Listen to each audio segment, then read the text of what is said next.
İsmim Mahmut Akoğlu. 2001 yılında Amerika'ya geldim. Kendi işletmemi kurduğum dönemde 2006 yılından 2009 yılına kadar yani 3 işte çalıştım. 4 yıl içerisinde buradaki kazanç çok yüksekti o zaman. O dönem güzel işler yapıyorduk.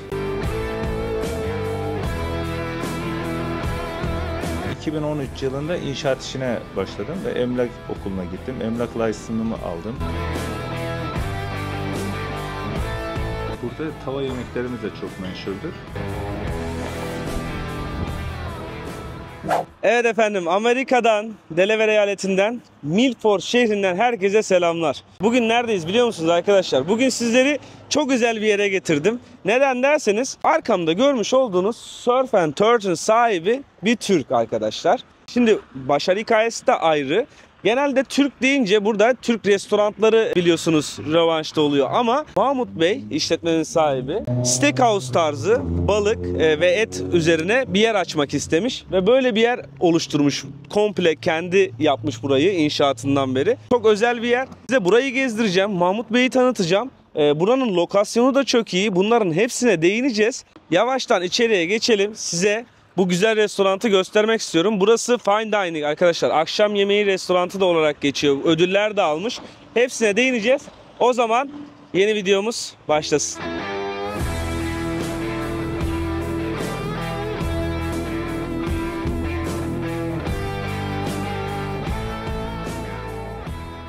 Efendim şimdi giriş kısmımızda iki kapılı tabii ki. İçeri girdikten sonra burada girişte bizi önce resepsiyon bölümü karşılıyor. Burada rezervasyonla geldiğiniz zaman hemen sizleri masanıza yönlendiriyorlar. Ama rezervasyonsuz gelseniz de burada bekliyorsunuz. Müsaitlik durumuna göre garson arkadaşlar sizleri yine masalarınıza yönlendiriyor arkadaşlar. Bu kısmında da bar kısmımız var. Bu taraf restoran kısmı. Birazdan oraya geleceğiz. Ama sizlere bar kısmını göstermek istiyorum. Mahmut Bey burada da yeteneğini konuşturmuş. Gerçekten hani güzel bir dizayn var. Neden? Çünkü arkadaşlar Amerika'da yani bunlar önemli insanlar. Yani hem normal sohbetli yemek hem de burada barda bir şeyler içerken yemeklerini yemek istiyorlar. O yüzden geliyorsunuz abi buraya. Böyle bara oturuyorsunuz.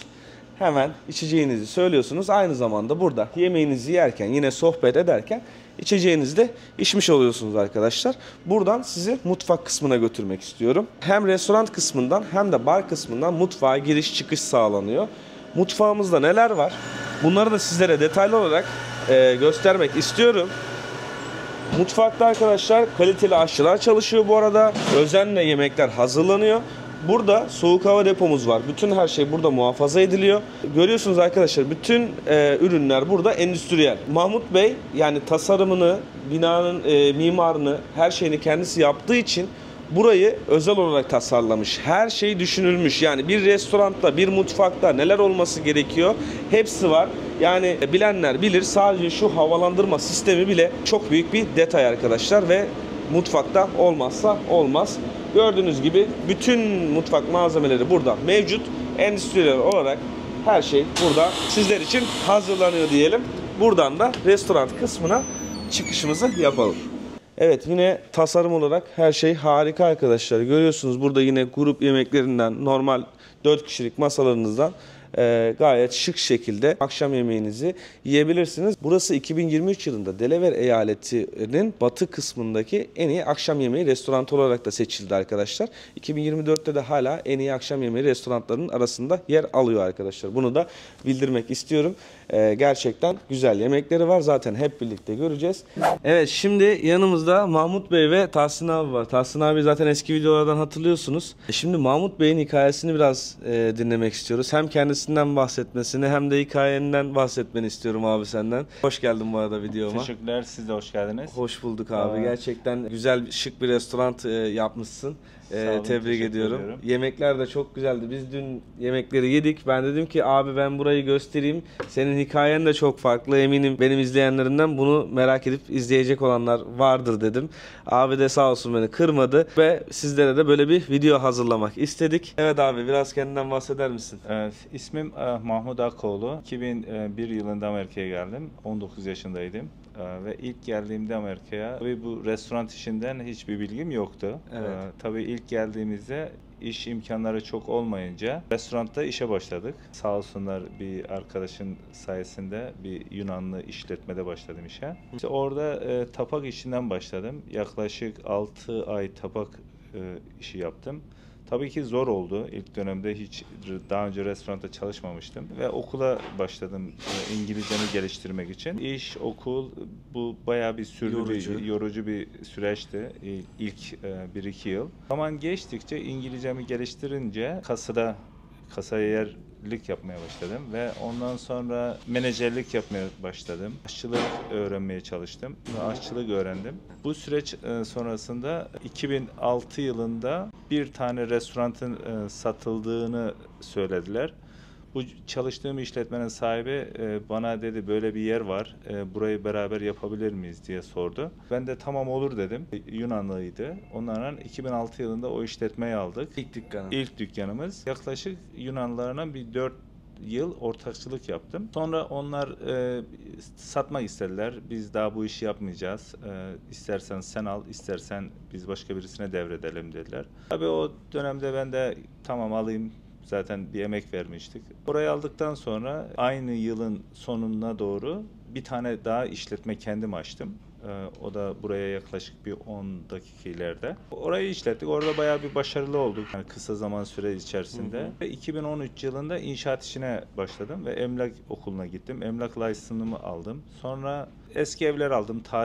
Tamirat yapıp o şekilde sattım. Ondan sonra sıfırdan arsalar alıp kendi inşaatı yeniden sıfırdan tasarlamaya başladım. 2019 yılında burası bu Surf and Turf'ün yeri mülkiyetini aldım. Sonra burayı önce yatırım amaçlı almıştım. Sonra düşündüm, burada böyle bir güzel bir et lokantası yok, işte balık lokantası yok. Buraya güzel bir et lokantası açayım diye kafamdan öyle bir şey geçti. Sonunda inşaatına başladık. Projelerini... Boş mu aldınız Mahmut Bey? Burayı boştu yani. Buranın üzerinde eski bir bina vardı. O binayı kaldırdım. Onun yerine burayı inşa ettik. Şato, kale gibi. Yani aşağı yukarı öyle bir şey oldu. Evet. Aslında böyle büyük bir yer yapmak değildi niyetim ama araştırdım. Bu et lokantalarının genellikle işte 120-130 kişiden üzerinde oturması gerekiyormuş başarılı olması için. Çünkü törün yapılması gerekiyor. Yani daha çok müşteri gelip gitmesi açısından. Onun için böyle bir şeye girince dedik böyle bir şey yapalım. İnşaat 1,5 yıl sürdü. Tam açma noktasına geldiğimizde Covid olunca kapattık. Açamadık mı kapatmasından ziyade. 2 yıl bekledik tekrardan açmak için. İşte 2022'nin Şubat'ında açtık ve bu şekilde şu anda başarılarla devam ediyoruz. Yine zaten birçok yerden de ödül alarak akşam yemeği et restoranı olarak. Burada 2023 yılında en iyi lokanta seçildik. Ve tekrar 23 yılında buranın en iyi akşam yemeği lokantası seçildik. 2024 yılında da Delaware 3 county, işte Newcastle, Kent County ve Sussex County. Biz Kent County'de oluyoruz. Batı, orta. Ve burada da birinci et lokantası seçildik. Onun ödülünü de 9. ayın 12'sinde alacağız inşallah. İnşallah, hadi bakalım. Plakat verecekler. Mahmut Bey, ben yani İlyas buranın hikayesi çok güzel. Yani şu an başarı hikayesini duymak müthiş. İsterseniz şu bar tarafında geçelim. Barda birkaç sorun var. Ben burada Tahsin abinin şeyleri görüyorum. Şimdi biz daha öncesinden de zaten yatırımcı videosundan Tahsin abi atacaksın daha önceden. Gözleri ışıl ışıl yanıyor. Şimdi inşaat diyorsun abi. Sıfırdan yapmak diyorsun. Sana çok sormam gerekiyor. Sırada bir sürü yatırımcı var. Formlar bekliyor. O yüzden Tahsin abinin gözleri yandı. Evet. Abi biz, eğer müsaadenle öbür tarafta da birlikte konuşursak, sohbet edersek çok mutlu olurum. Çünkü şu an hikayeni dinledikçe gururlandım. Yani bir Türk'ün büyük başarısı. Evet. Sıfırdan gelip buraya milyon dolarlık yatırımların olması, ki burayla bitmiyor. Yani evleri, diğer restoranların olması çok büyük bir başarı. Bunlarla ilgili birkaç sorun var. Onu da bar tarafında sorarsam böyle en azından daha netleşmiş olur. Çünkü ışıl ışıl oldum yani seni görünce. Teşekkür Tanıdığıma ederim da abi. çok memnun oldum. Allah yani. razı olsun. O zaman hadi bara geçelim. Şimdi sizlere hem üst katı hem de dış bahçeyi de göstermek istiyorum arkadaşlar. Bunlar önemli konular. Neden? Gerçekten burayı size gezdirip daha detaylı anlatmak istiyorum. Bakın içeriden hemen üst kata çıkabiliyoruz. Onun yanında da üst kata çıkmadan hemen yine hem içeriden hem de dışarıdan buraya terasımıza, balkonumuza çıkabiliyorsunuz. Yazın burası serin serin oturup yemek yemek için gayet mükemmel oluyor. Şimdi de üst katı göstermek istiyorum sizlere. Şimdi üst kata çıktığımızda arkadaşlar biliyorsunuz hani buralarda iş toplantıları, yine aile yemekleri, büyük yemek şeyleri olduğu zaman burada konferans salonu var, toplantı salonu. Yine hem iş yemeklerinde hem daha kalabalık olan grup yemeklerinde burası kullanılabiliyor. Gördüğünüz gibi gayet ferah. Yine burada televizyonundan, anlatımından, iş organizasyonlarında burası kullanılıyor arkadaşlar. Yine arka tarafta da muhasebe bölümü, kamera departmanı ve depolar bulunuyor arkadaşlar. O şekilde de o arka tarafı, yine o taraftan da tekrar aşağı inilebiliyor. Yani dizayn çok iyi yapılmış. Tasarımlar gayet iyi. Çünkü her taraftan giriş çıkışla burayı kontrol edebiliyorsunuz arkadaşlar. O zaman yavaştan yemeğimize de geçelim. Abi dün yemiştik bunları. evet dün aynısından yedik. Bu arada ters yemiştik. Ben somon yemiştim. İlyas da steak yemişti. Şimdi ama yine değişeceğiz ya şey olarak yarım yarım, çünkü ikisinin de tadı aynı mı ikimiz de Evet. anlamak istiyoruz. Hani Kesinlikle. dün nasıldı? Dünkü lezzeti hatırlıyoruz. Hani tadı damağımızdaydı. Aynı lezzeti tekrar alabilecek miyiz? Şimdi ona bakacağız arkadaşlar. Aynen. Yani dün çok açtık arkadaşlar. Dün çok açtık ve aç olduğumuz için mi aynı tadı aldık? Ona karar vermeye çalışacağız. Şu anda Görünüş gayet güzel duruyor. Görünüş Şimdi süper. kalamar da gelecek. tadına bakmak istiyorum müsaadenle. Ben de abi şuradan somondan şöyle. Şöyle bir tadına bakayım. Medium mu pişmiş? Medium mu pişmiş? Abi yok böyle bir şey ya. Gerçekten yok böyle bir şey. Şimdi ben sana bunun yarısını vermek istiyorum abi. Çünkü ikimiz de aynı tadı alalım istiyorum. Tamam mı? Ben de somonu vereyim abi sana. Şimdi amaç aslında burada şu. Yani biz dün dediğimiz gibi dün yediğimiz tadın aynısını aldık mı? Evet aldık. Onun için şimdi parçalaştık. Yani etle balık aynı anda olmayabilir belki ama aynı tadı alıyoruz. Abi Yemeklerimiz nasıl olmuş? Abi biz de Mahmut onu Bey. konuşuyorduk. Dün yedik ya. Acaba aynı lezzeti tekrar alabilecek miyiz diye. Sen olmadan da biz bunu bir şey yaptık ama gerçekten elinize sağlık. Dün ne yediysek bugün de aynısını yiyoruz abi. Yemeklerimiz abi her zaman aynı kalite, aynı servis. Abi buyur gel. Otur Gel sen abi de. yanımıza otur ya lütfen. Yanımıza otur. Abi şöyle biz aslında şundan şüpheliydik. Dün çok açtık. Tamam mı? Senin de burada yemek yiyince böyle tadı damağımızda kaldı. Acaba dedik çok aç Öyle olduğumuz için lezzetli mi mi böyle geldi? oldu? Ondan mı lezzetli geldi? Aynı tadı alabilecek miyiz diye özellikle 2 tane aynı şeyden söyledik. Aynı tat gerçekten. Kesinlikle sunumda aynı kalite, aynı baharat kullanılıyor. Hiç değişik olmaz. Genellikle de pişme dereceleri de genellikle aynı şekilde çıkar yani. Vallahi abi güzel. Şöyle ben somona baktım güzeldi. Şimdi bir de ete bakayım. Arkadaşlar, Tahsin abi de ete baktı. bu arada ben medium yediğim için böyle geliyor. Yani siz isterseniz istediğiniz şekilde arzu ederseniz servis edebilirsiniz. Yani bu konuda bir sıkıntı yok. Salatalarımız da güzel. Afiyet olsun. Var mı bir isteğiniz, bir arzunuz? Abi şöyle, burada çok çeşit var galiba ama bunlar tap olanlar galiba değil mi? Tabii evet, bunlar tap olanlar ve bizim burada tava yemeklerimiz de çok meşhurdur. O da genellikle İtalyan yemekleri diye geçiyor. Sote olarak. Onlar gerçekten buranın en iyi satan ürünlerinden bir tanesi. Ya olmuş. menüde gördüğüm kadarıyla işte çorbasından, kahvaltısından, Evet, kahvaltı. steğinden, balığından, aparatiflerinden, kalamarlarından, her şeyinden Kahvaltı bulunuyor. sunumumuz yok. Sadece öğle ve akşam yemeği olarak var. Ama dediğin gibi salatasından, kalamarından, ya astakozundan, karidesinden hepsi var yani. Hepsi mevcut. Ya Mahmut Bey, burada ilgimi çeken bir şey var. Ben de burada yaşayan biri olarak siz garsonsunuz. işte tabakçı olarak başlıyorsunuz. Herkesin bir hayali vardır. Ben de gireyim, çalışayım, başlayayım. Böyle hedeflere ulaşayım diye. Fakat sizin bu kadar kısa sürede bu kadar başarıyı yakalamanızdaki arkadaki faktör nedir yani? Neydi yani?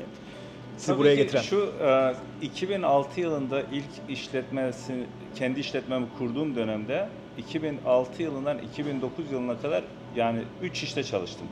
Yani ve 7 gün yani hiç off almadan çalıştım mesela. Hem kendi işin var hem de başka yerde çalıştın.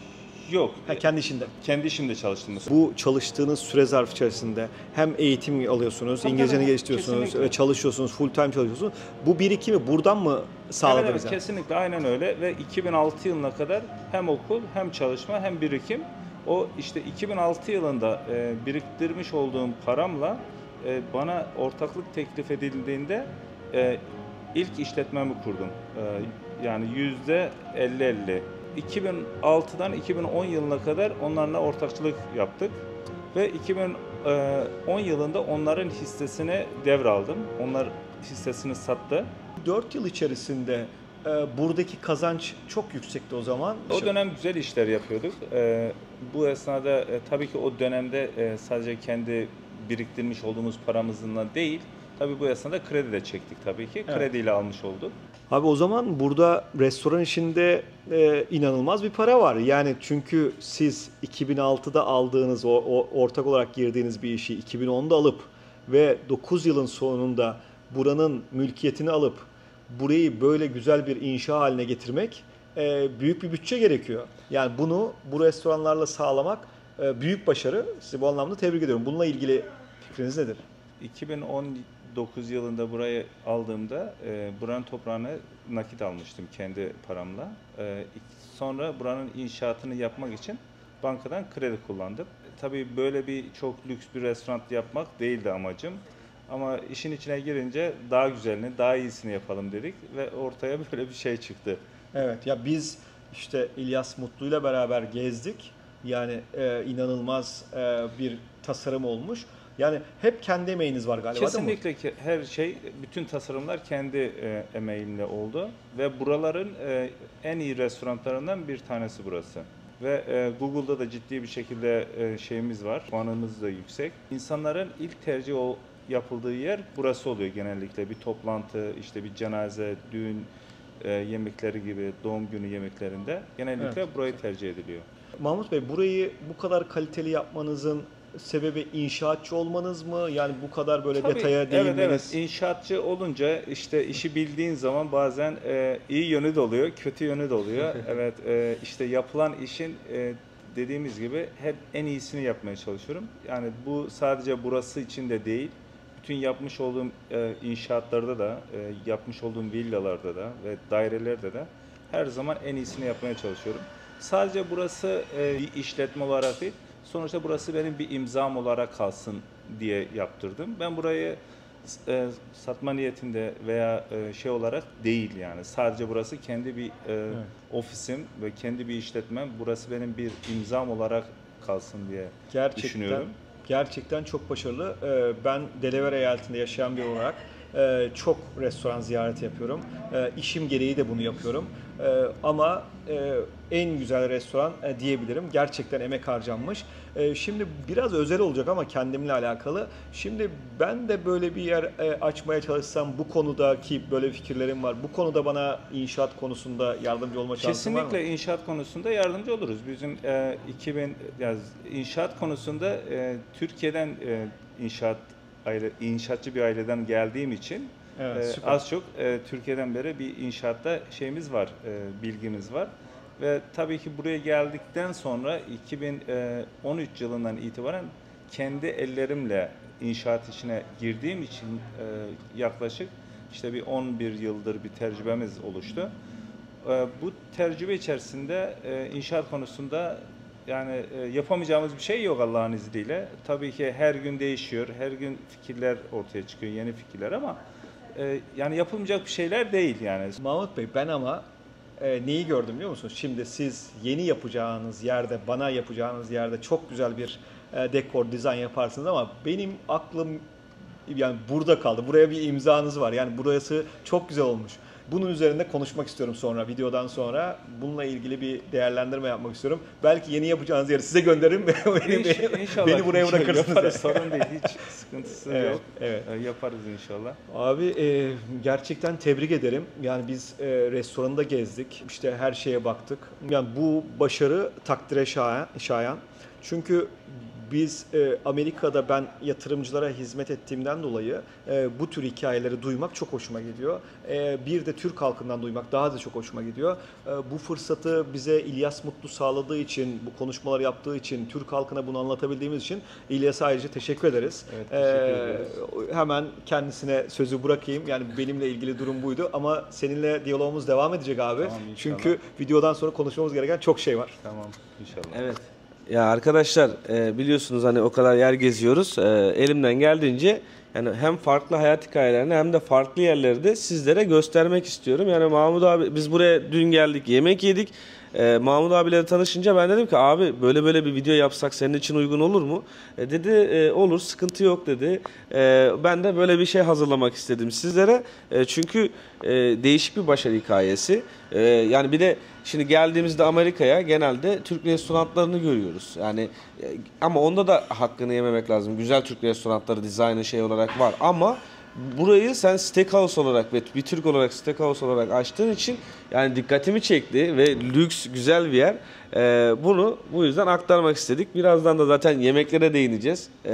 Yani etler falan çok efsaneydi abi. Onları özenle kullanıyorsunuz galiba. Tabii etlerin genel olarak terbiye edilme sürecindeki kullandığımız kendi özel resipimiz oluyor. Bir de etler de özel galiba. Tabii Kalite. etlerimiz kullandığımız eti prime et diyoruz mesela. Türkçesini şimdi tam net olarak bilmiyorum ama. Üst seviye, evet. Diyebiliriz. Organik mi oluyor? Ya şöyle aslında buradaki Delaware eyaletindeki güzellik şu. Burada çok yeşil alan var. Evet. Çok doğal yetişiyor ürünler.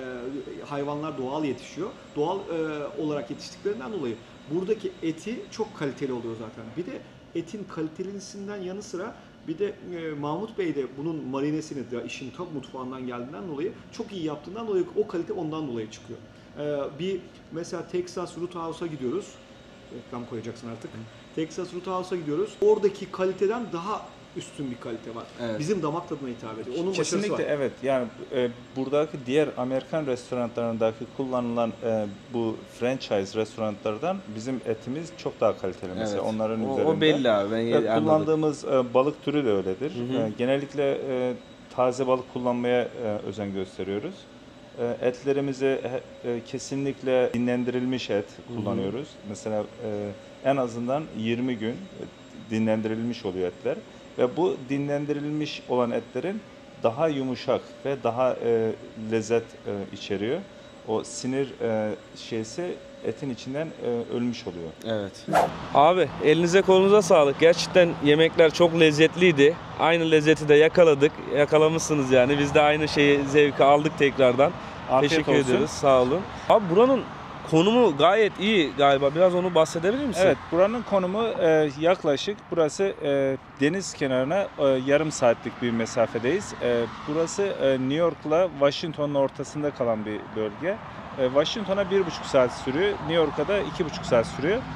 Genel olarak bu önümüzdeki ana yolun üzerindeki olmamızın noktası New Jersey ve New York'tan gelen turistlerin bu yolun üzerinden geçmesi. Rehobot'a doğru gidiyorlar. Evet, Rehoboth da Rehoboth buranın Bodrum'u gibi yani şey bayağı Evet, aynen öyle. turistik Bu bir yer. Turistik bir bölgesi. Yani Kuşadası gibi bir yer diyelim. evet. Denize kenardaki New Jersey tarafında, Pennsylvania tarafında iyi sahiller yok. Onun için buraya Evet. genellikle geliyor Genellikle insanlar. buranın Rehoboth Beach'i menşhur oluyor. Genelde de herkes bu cadde üzerinden ilerlediği için ana yolda konum olarak da gayet güzel bir yerde abi. Ya şöyle aslında şimdi ben burada yaşayan biri olarak Hı hı. sürekli sahile gidiyorum ve Dover'da yaşıyorum. Buraya 20 dakika mesafede. Surf and Turf'ü sürekli görüyorum. Evet. Ama bir Türk yatırımcının böyle bir işletme yatırım yaptığını hiç bilmiyordum. Bilmiyorduk, Ya öğrenmiş her olduk, defasında buradan geçerken uğramak istiyorum. Çünkü yol üzerinde mükemmel bir yer.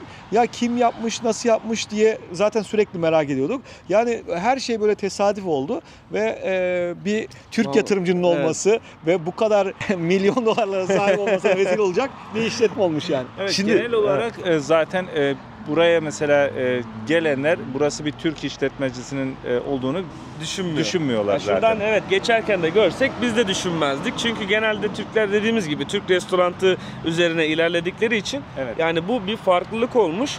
Ya ben şunu da inmek istiyorum. Şimdi Tahsin abi bak buradan biz şey çıkarıyoruz ama geçen günkü videomuzda gerçekten çok fazla bir başvuru formu aldık.